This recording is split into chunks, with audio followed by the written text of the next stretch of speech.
Hey everyone, today I'm going to show you how to turn your Raspberry Pi into a VPN server. It's a pretty cool project that'll let you securely access your home network from anywhere. First up, we need to get the Raspberry Pi OS installed. Head over to the Raspberry Pi site and grab their Imager tool.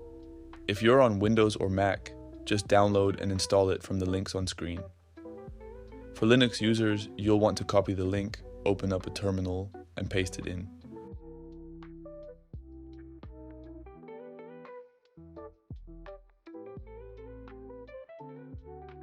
Once it's installed, just type rpi-imager to launch it. Let's pick our OS. We're going with the 64-bit Raspberry Pi OS.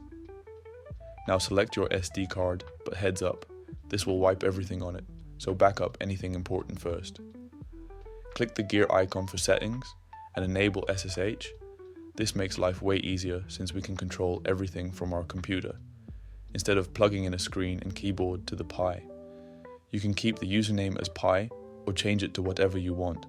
Just make sure to set a solid password and write it down somewhere safe. We'll need it later.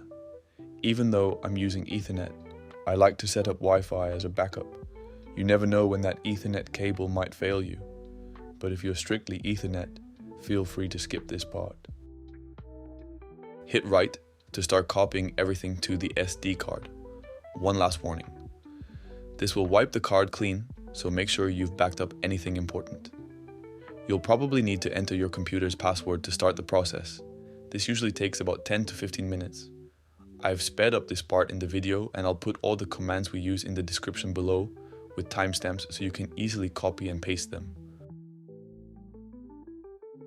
Once it's done, it'll automatically eject the SD card. Pop it into your Pi and let's get this show on the road. Now we need to find our Pi on the network. I use sudo nmap-sp to scan my network. Look for Raspberry Pi in the output. Mine showed up at 192.168.229. Make a note of that IP address. Time to connect. Open up your terminal, then type SSH, your username, at your IP address.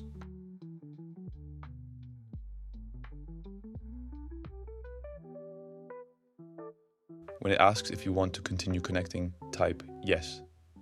Enter your password, the one you set in the Imager. And then, you're in. You're now connected to your Pi through SSH. First things first, let's get everything up to date. Run sudo apt update and sudo apt upgrade.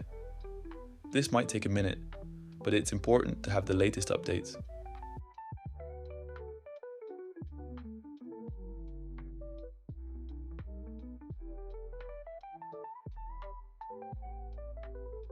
Now for the important part, installing PiVPN.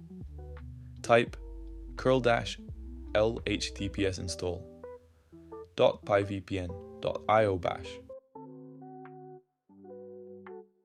You'll see the installer screen. Just hit enter twice to continue. Now it'll ask about DHCP reservation. If your router supports it, select yes. If not, or if you want to set a static IP manually, choose no. Make note of the gateway IP. We'll need it later for port forwarding. If you picked no for DHCP, you'll see the current IP and gateway. I recommend sticking with these, unless you have a specific reason to change them.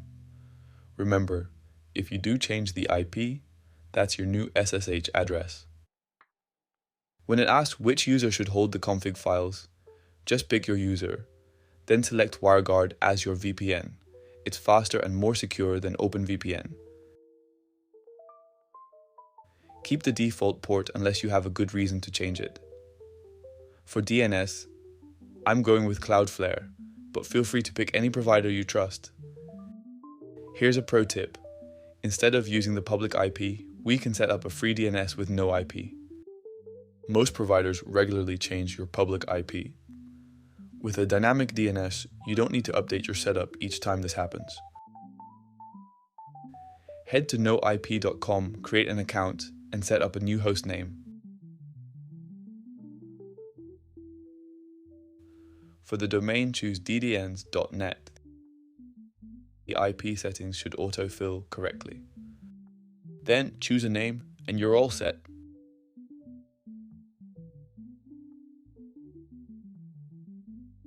Back in the terminal, enter your new host name, confirm it's correct, and let it generate the keys. I definitely recommend enabling unattended upgrades. Just remember to reboot your Pi occasionally to apply them.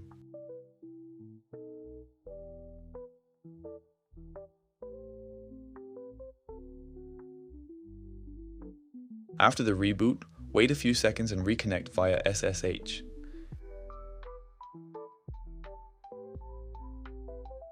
If you're using no-IP, we need to set that up too. Here's what to do. cd user local source to change the directory. For downloading no-IP type, sudo w get no-ip.com. Client Linux no-IP duke linux tar gz. Then type sudo tar xf no-ip duke linux tar gz. Change the directory by typing cd no-ip, and then press tab to complete to get the correct version. Finally type sudo make and sudo make install.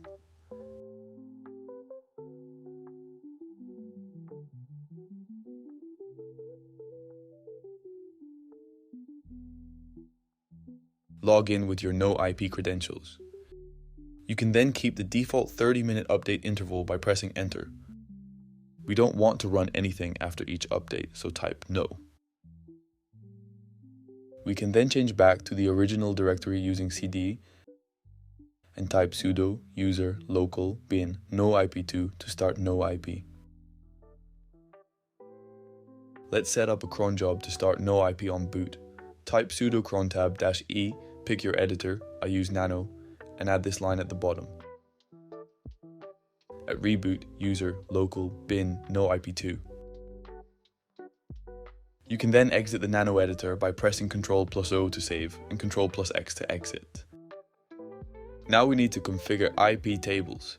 Edit the WireGuard config with the command sudo nano, etc. WireGuard wg0.conf.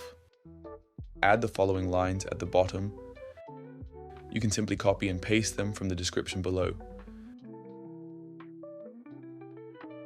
We then need to restart WireGuard with sudo systemctl restart wg quick at wg0.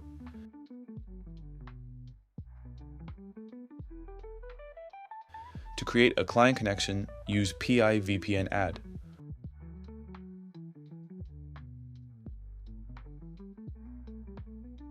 For phones, grab the WireGuard app and use PiVPN-QR to show the QR code. Select the correct user and scan the QR code in the app to create a new connection.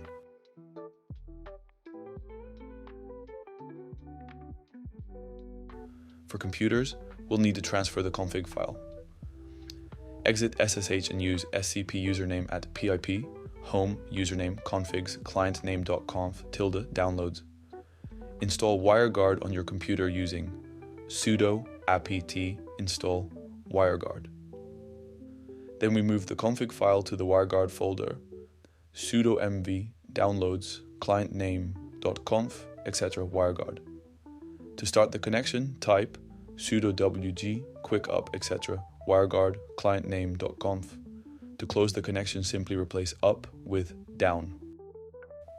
Log into your router using the gateway IP we noted earlier. Find the Pi in your client list. You might want to reserve its IP while you're here, so that it reserves the IP in case your Pi is disconnected. Set up port forwarding. Name the rule whatever you want. Use asterisk for external host, or specific IPs if you want to restrict access. Select UDP protocol and use port 51820 for both external and internal ports. And that's it. You've got yourself a working VPN server on your Raspberry Pi. Pretty cool, right? Drop a comment if you have any questions, and don't forget to like and subscribe for more Raspberry Pi related projects.